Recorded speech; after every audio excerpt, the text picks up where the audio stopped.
Hello, good morning guys. Grabe akong breakout sa akong suwang.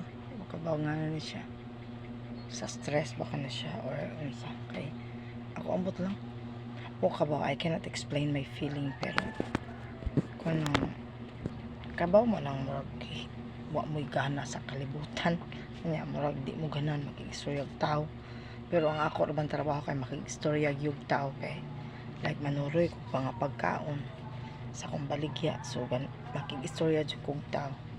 Pero kanang feeling bitaw nimo nga murag hindi nakaganahan mo puno pag istorya, pero be professional dapat.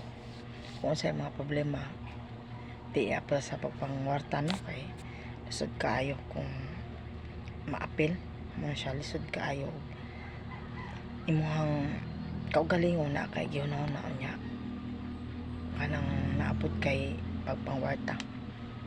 Mao na siya usa ka rason sa pagundang po na kong trabaho kay daghan na kay ko bugat nga gibati nga di ko ang akong trabaho frontliner ba ako sabi kiri magi-entertain kong tao nya ikaw sa imong kagalingon you're not feeling well nya dili bitaw dili lami ang imong vibes, dili lami ang imong inner part sa imong kagalingon, so wa joy lami. Ang resulta is dili ka lami mga customer mo na like sa akong sitwasyon. Pero gusto tayo mahimo no, laban lang.